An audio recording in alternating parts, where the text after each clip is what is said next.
Hello everyone, welcome to Sports Insider. I'm Dan Labbe. He is Chris Fedor. As always, a packed show for you. We're going to talk Browns. Finally, some real football to talk about. The Browns and Jets get their 2015 season started on Sunday. Then we're going to talk some Indians. Their season is still going on somehow.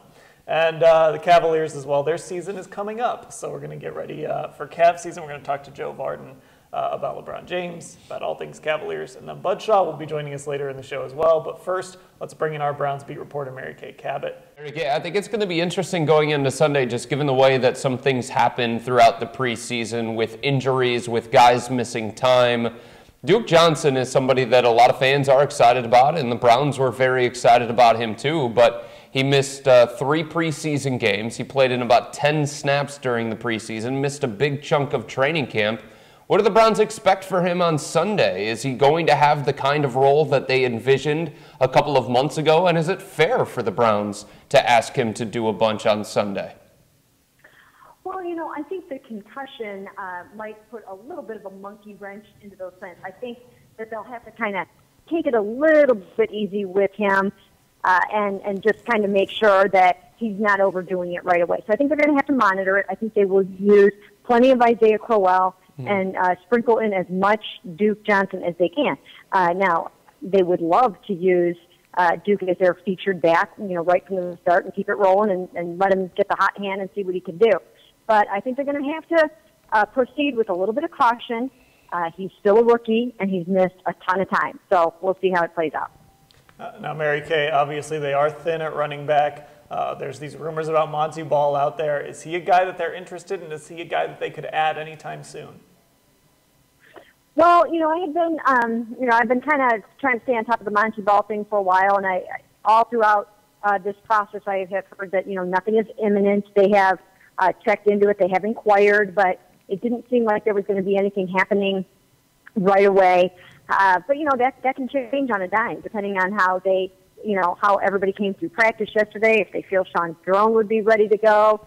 I think it kind of comes down to that. I mean, do they think that they can get what they need out of promoting Sean Drone from the practice squad, or do they need to go out and sign a Montee Ball? He's got other options, and also it might be more prudent for him almost to wait and see if anybody gets injured this week, because then he has even more leverage. So I don't know if there's any sense of urgency on either side for that, but they definitely have to have a third back on the roster.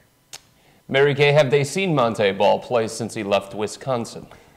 I mean, in talking to people around the NFL, in your contacts, do people think that he can play at this level? Well, he was injured last year, and he did some okay things in his rookie year, and John Elway was fairly complimentary of him when they thought they were having him on the 53-man roster. But he only averaged 2.1 yards per carry in the preseason. Now, some of that is opportunity. And, you know, it's not like they're rushing out to sign him, no pun intended. You know, they're giving it some thought. They've checked into it. And, you know, really, when you think about it, he was a second-round pick, you know, only in 2013. I would have to think that there's somebody out there that might think, and he averaged over 4 yards per carry as a rookie. So, you know, there might be somebody out there willing to give him a chance that saw last year as maybe an injury situation. Another guy, of course, that a lot of people are curious about. We still haven't seen him catch a pass in a game, Terrell Pryor, but there is a lot of intrigue, and the Browns did put that Wildcat on tape against the Chicago Bears. How do you expect the Browns will use Pryor on Sunday? Well, first, you know, he has to be active. And, you know, who knows for sure if he even will be. You know, we will probably not know that until game day. You know, we will talk to John DeFilippo a little bit later this afternoon, not too far from now, actually, and try to, you know, kind of get a handle on that. You know, I think they should activate him, but as you guys know by now, I've been really in Terrell Pryor's corner. I think they need playmakers on this team and guys that you can find something to do with where they can make plays. And sure, he is an unknown, but you can do different things with him. You can do the Wildcat. You can, you know, do, you know, other kinds of trick plays off end arounds and things like that. Heck, even line him up in the backfield and let him run the football if need be. So I think they should activate him, and I think they should find some things for him to do. Mary Kay, just looking at this game, it's on the road, it's week 1, it's the way that the Browns are going to kick off the 2015 season.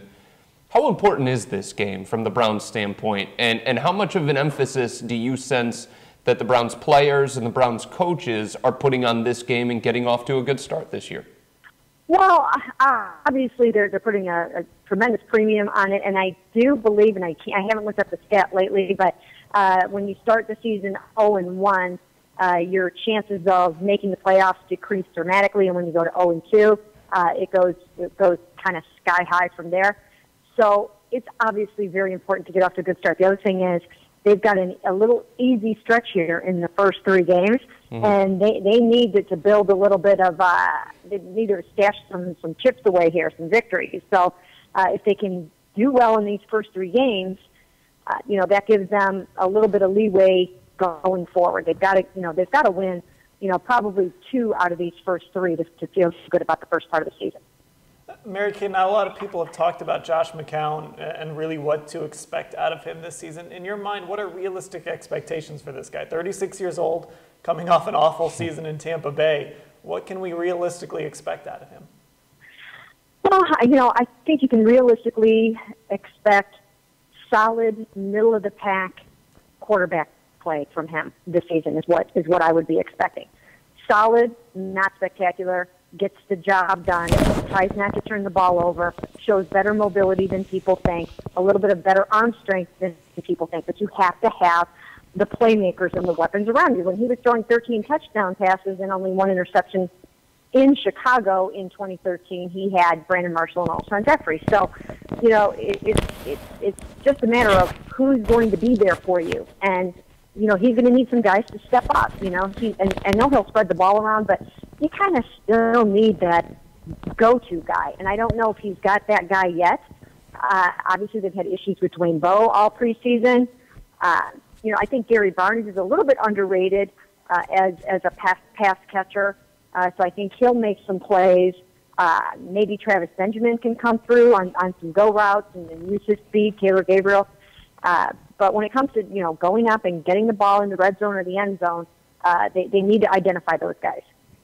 Mary Kay, the Browns have poured gobs of resources in trying to improve the defense over the last couple of years, whether it be in the draft or free agency.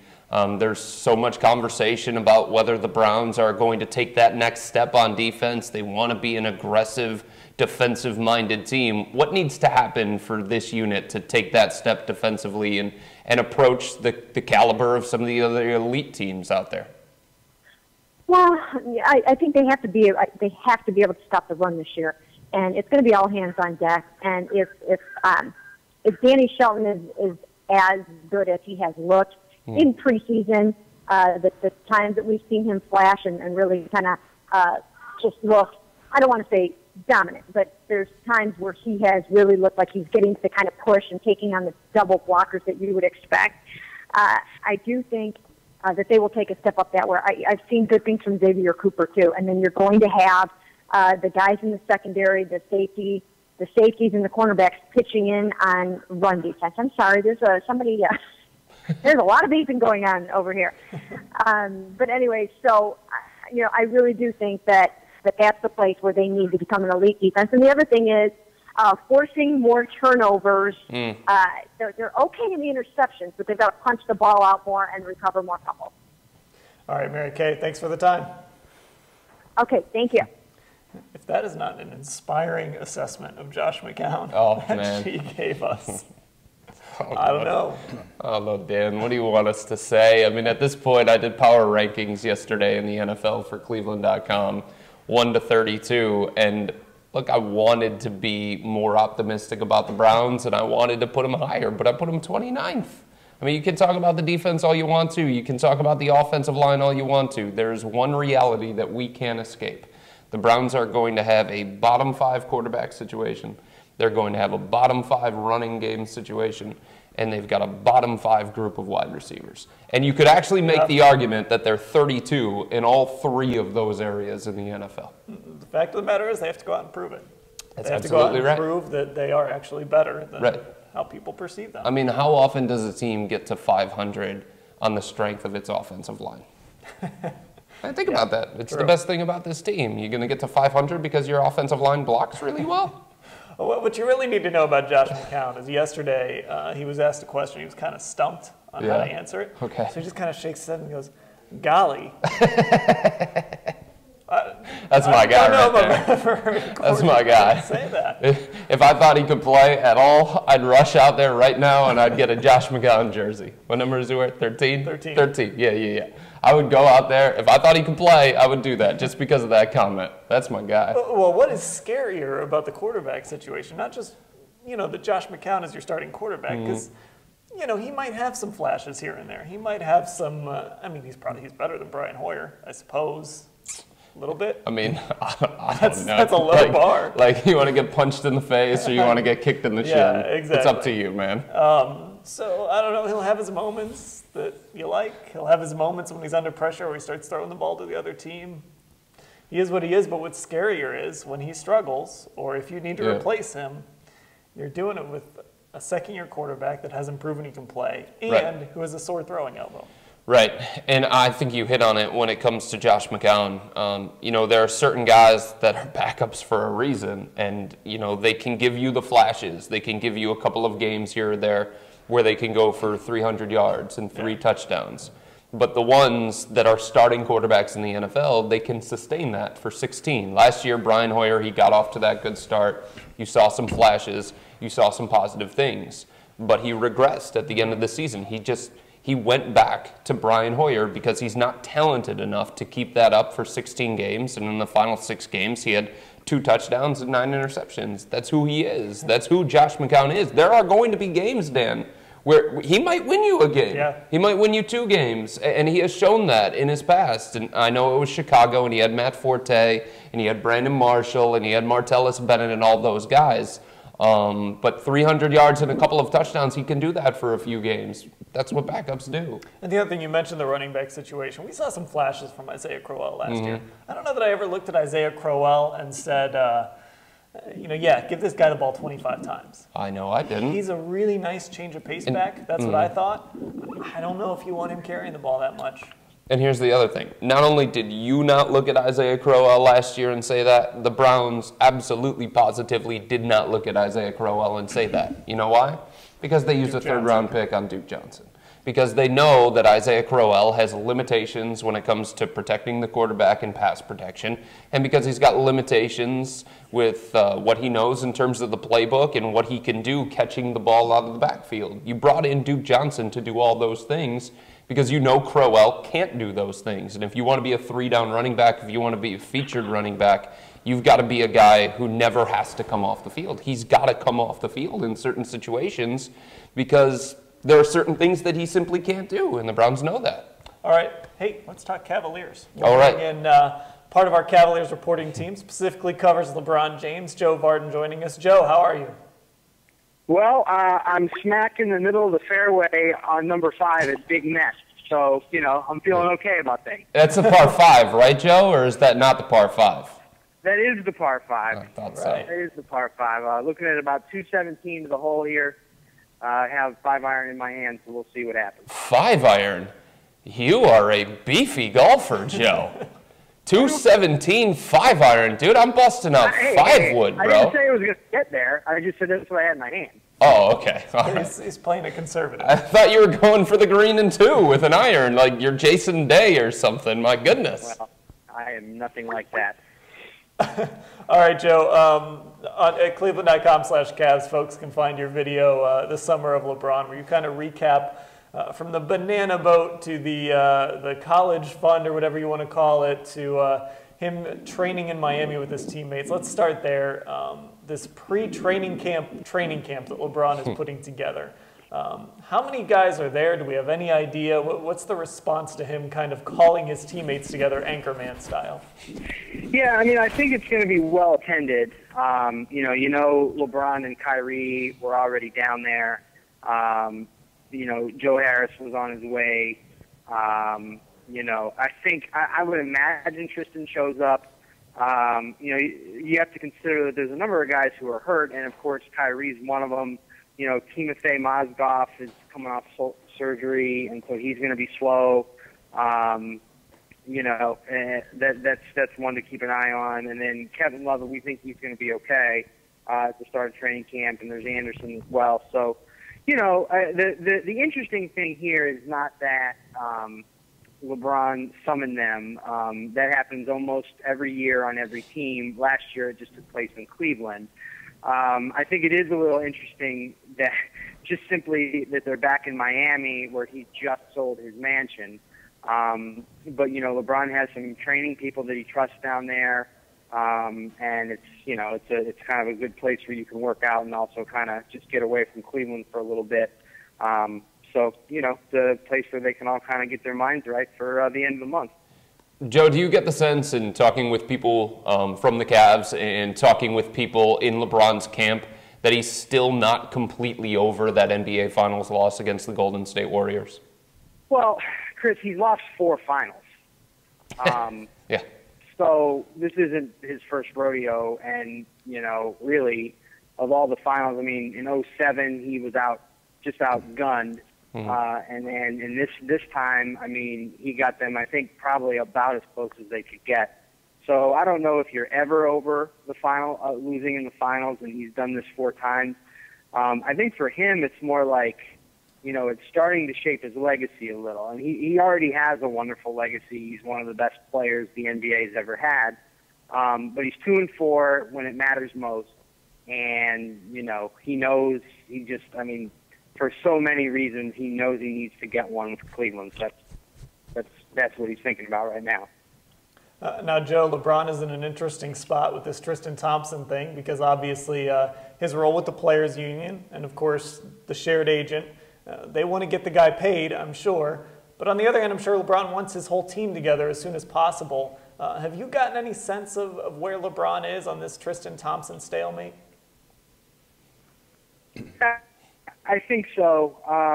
He's certainly, LeBron is, he's the unquestioned leader of this team. I think it starts there. And I think that he feels really good about what this team could be, even with some of the injury problems that they've had. They should be the cream of the crop in the Eastern Conference.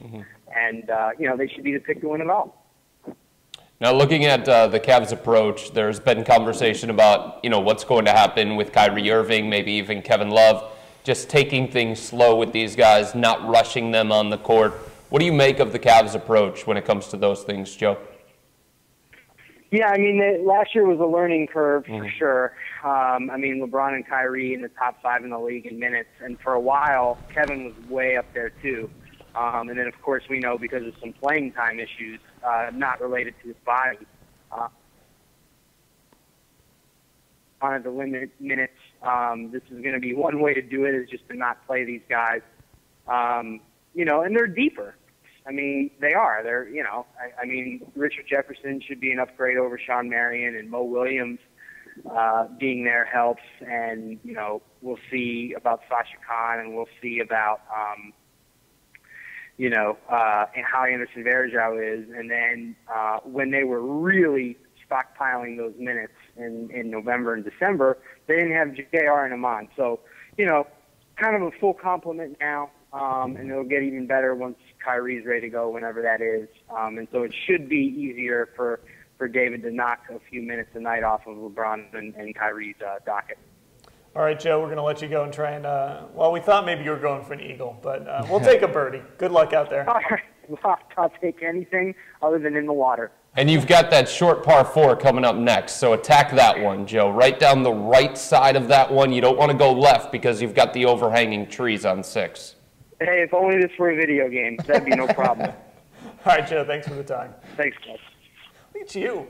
Oh, man. Out the golf advice. You kidding me? Doesn't surprise me. Lettered in golf back in high school. Lettered we played in golf. it. Yeah. Lettered in bowling. That's right. You know it, man. All right. We played at Big Met. We had tournaments there, and that was, at the time, that was St. Ignatius's home course, yeah. Gotcha. So he's playing on, like, rival turf. He is, yeah, rival territory. I'll let him get away with it, though. Well, it's good, though. It's good to know your opponent's, whatever you want to call it, your opponent's course? Yeah. I don't know. We'll go course. I was trying to think of something fancier than that. It's not arena or stadium. We're going to talk to Paul Hoynes here Track. in a minute about the Indians. No, see, because that's confusing. And it's like you're going for a run. Yeah, but nobody goes for runs. So track works. We'll go with track. It's a good track out there. Big Met's playing well. It's a nice track. I guess. By the way, that 5-iron for what did he say? He said 217. Yeah, that would have been something. Maybe there's no chance he's getting there with a 5-iron. Maybe he's just being humble. Maybe he can really smash that 5-iron. Possibly. I've never played with him, so I wouldn't know. He never invited me to Big Met. All right, let's go ahead and switch gears and talk some Indians baseball. We'll bring in our Indians beat reporter, Paul Hoynes. Hoynesy, what's going on? Hi, guys. How you doing today? We're doing well, Paul. And this Indian season, it's been strange, to say the least. They're getting closer and closer to 500, and a lot of that has to do with Francisco Lindor. When this season is over, it's going to be a question to ask, so let's just do it now. Did the Indians wait too long to call Lindor up? You know, that's a great question. And, you know, I'm always of the opinion that, you know, especially with a young guy, you probably benefit the longer he can play at AAA. You know, the better off he's going to be. And, you know, the fact that he hadn't, you know, he didn't even play, you know, I don't know if he even played a half a season at AAA counting last year and this year. Maybe just around a half a season. But, you know, the facts are facts. He's playing better in the big leagues than he did at Columbus this year. And maybe he was just bored. I don't know, but this guy is doing, you know, he's doing a lot of great things. I think from a developmental point, the Indians, I don't think they did anything wrong. I think the money, the timing on it, the arbitration years, I think that played a part in it.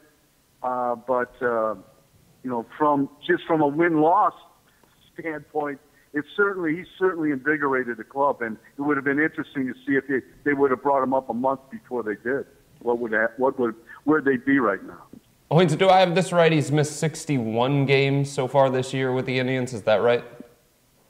I'm sorry. Yeah, 61. I think you're right. Okay, so despite the fact that he has missed 61 games here in the bigs, he has elevated himself into the conversation for AL Rookie of the Year with Correa from Houston. Who would you say has the edge right now, Hoynesy?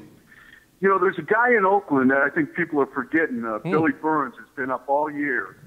And he's the last time I checked, he was hitting just about 290. He's playing every day. So I don't think that guy can be overlooked as well. But it just from Lindor and Correa, you know, I've got a Rookie of the Year vote. So it's, you know, the way I look at it is Correa has come up. He's hit in the middle of the lineup for a contending team, a first place team. You know, they put the weight right on him, and he's produced. That factors into, I think, will factor into, you know, the voters, you know, how they cast their votes. Lindor has, you know, also has been put in the number 2 spot right away and has produced as well. So it's going to be a really, really close vote. But to me, you know, I always weigh in when I look at these, when I vote on these awards, and I think the fact that you're doing it for a first place club or a contending club, that could swing the vote. So from your standpoint, just based on what you know about baseball and what you know about the writers and what you know about what the writers value, do you think for Lindor, in order for him to win the award and overtake Correa, do you think it would take the Indians getting that second wild card spot? Yeah, I think they'd have to really make a strong run at it. I'm not saying they have to win it, but I think they've got to get closer than they are right now. And, you know, that's going to take some doing. But, you know, it's really, it's an exciting race right now. Yeah. And, you know, there's some, you know, everyone points to the National League rookies, but there's some pretty strong rookie candidates in the American League as well. Hoynes, stop me if you've heard this before. Lonnie Chisenhall comes up, starts hitting. Now he's 1 for 20 in September. Kind of where we've been with Lonnie Chisenhall over and over and over again. Is this guy going to run out of chances soon? Dan, I think he's kind of cemented his position with this club. I think he's at least a platoon guy going into next year. I think he's played bad. He's played well enough to probably be back next year, and probably, he'll be the left-handed platoon in right field, I would think. Unless they make some drastic move, I think he's done, just about, I think he's won a job. I really do. Hoynes, I'm curious where you stand on something, because I'm actually nervous about it. Just what I know about the Indians and what I know about the Indians front office. I'm nervous that going into next season, they're going to tell themselves, hey, look what happened in the second half of the season when we brought up Francisco Lindor, when we brought up Giovanni Urshela, when we traded away Nick Swisher and Michael Bourne. Those were the moves that we really needed to make in order to be an above 500 team. So I'm nervous that going into this winter and going into 2016, they're not going to be as aggressive as I think they need to be in order to rise up the AL Central standings with teams like Kansas City and maybe even Minnesota.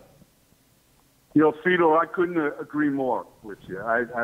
If they do that, they're fooling themselves. And I think that would be a big mistake on this front office's part. My question is, do they have the wherewithal, or will ownership give them the green light to be aggressive? Outside of making a trade or outside of, free agent bottom feeding. That's the question. But, I think they're smart enough to know that when they traded Bourne and Swisher and Murphy and Moss, the white flag went up. Yeah. And when the white flag goes up, the pressure releases. These guys know, hey, front office gave up. Everybody can take a step back. They can take a deep breath.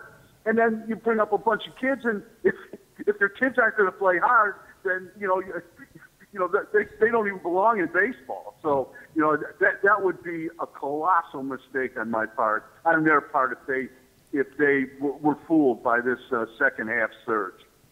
All right, Hoynes, thanks for the time. Thank you. All right, guess what time it is? What time is it? Bud Shaw time. Yeah, that's right. My favorite time of day. I like when you feign excitement. It's like Christmas. It is, yeah. Early September. Just like that. All right, guys. Well, listen, often at this time of year, the excitement over a new NFL season gets the best of even the most level-headed. The anticipation then makes people say crazy things, like that the Browns will win 10 games and make the playoffs. This isn't quite like predicting a Yeti sighting or Roger Goodell winning a case before a federal judge. But since the Browns won 10 games only once since '99 and didn't make the playoffs, it's close. The funny thing about this year is I don't hear the optimism, the runaway optimism that I heard in past years. What I hear is skepticism and cynicism. And another word for those two things is realism. Well, here are my top 5 reasons for the prevailing attitude. 1, the Browns have replaced a 29-year-old journeyman quarterback with a 36-year-old journeyman quarterback. If Josh McCown is not a step down, he's a step sideways from Brian Hoyer. 2, the Browns are another Duke Johnson concussion from an almost total absence of playmakers. 3, the Browns need Terrell Pryor to be Braxton Miller. Not only is that a big challenge for Pryor, NFL defenses don't often allow these kinds of immediate transitions. 4, say what you want about Kyle Shanahan, but wide receivers often ran free in his system a year ago. Hoyer's inaccuracies stood out more than Hoyer being unable to consistently throw into tight windows. What do we know about John DeFilippo that warrants optimism? Finally, the schedule. This team needs to go 3-0 to have a real chance at a promising season. The combined record of the Jets, Titans, and Oakland from last year, after all, was 9-39, so maybe there's a chance. But are the Browns really ready to take advantage? Our first commenter would feel better about the Jets game if it were played later because the Browns don't seem ready to start the season. Well, I've said this about Dwayne Bowe, and it also fits the Browns' offense. This is either the most convincing game of possum I've seen, or they will lose the season opener yet again. That's what I think, and here's some more of what you think.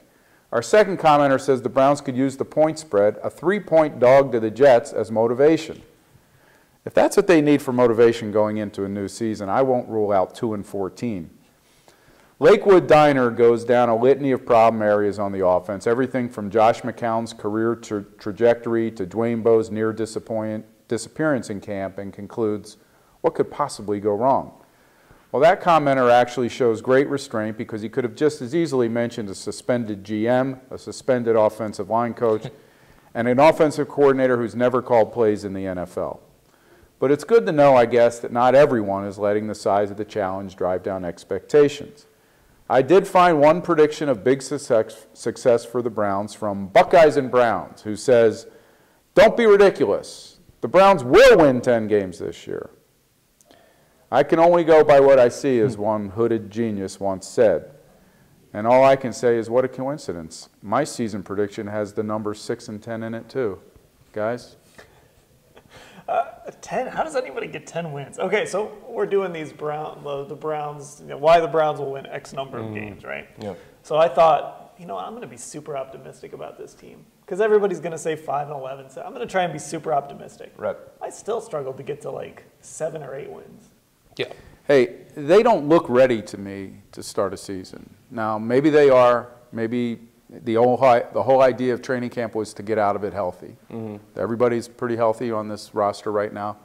But if they stumble out of the gate against these 3 teams, and I don't suspect they'll go 0-3, but if they lose 2 of them, wow. Those next 7 are brutal, too. Absolutely brutal. Right, and I think the thing about the first 3 games that some people might be overlooking is that, okay, we make fun of the Jets, and I understand why we make fun of the Jets. But just like we make fun of the Jets and their fans are making fun of the Browns, and I think you can make an argument, and I think it's a strong argument, that they're pretty similar. Maybe the Jets are a little bit deeper, a little bit more complete, and the Jets are at home. Wouldn't that give the Jets the edge? Mike Pettin even said it yesterday. They're like a mirror image. Right. And then fair. If you take Oakland, I would make the argument that I think Oakland is a little bit better than the Browns. They're more stable at quarterback. They have a running back that I believe in more than the Browns running back. And Amari Cooper could spin around circles of all the Browns wide receivers that they have. So I don't know. I think those 3 positions are very, very important in the NFL. They're the reason why the Browns won 10 games in 2007, and you don't have much there at those 3 spots. All I know, though, is if your secondary is going to sit out there and say we're the second best secondary in the league, better play like it. You better be able to beat Marcus Mariota and Derek Carr. Right. I mean, Seattle and Buffalo, they were able last year to win games because of their defense. Like, that's amazing to do in the NFL, but that takes, only allowing 15 to 17 points. That takes difference makers in the front 7 to be the NFL leader in sacks, like Buffalo was last year. That's the thing. The Browns defense, a lot of people felt like the Browns defense had a good season last year. But were they anything close to Seattle or Buffalo guys and what those teams did last year? No, they didn't change games, clearly. Right. And that's what they're going to need to do. And does adding one nose tackle to a defense going to make that much of a difference? We'll see. If he's Haloti Ngata, it could. It's hard to see it. We'll see. By the way, real quick before we go, prediction for Sunday. Right now? Just, yeah. All right. I'm going to, even though Chris just laid out some pretty good reasons for the Jets, I'm going to give the Browns this one and call it a 17-16 Browns win. All right. 13-9 Jets. I got to go with the Jets, too. I think it's going to be, let's go 17-14 Jets. I think that pressure's too much for Josh McCown to handle. I agree. That's the thing that he struggles with. And I don't know if they're going to be able to run the ball. That's a real problem, too. Right, and that just puts more pressure on Josh McCown. But that'll be the one in the 2-1 start. Let's feel real good about this. 2-1 start, huh? Yeah, 2-1 start. After that, who knows? All right, thanks to Mary Kay Cabot, Paul Hoynes, Joe Vardon, Bud Shaw, Chris Fedor. I'm Dan Labbe. Thanks for watching.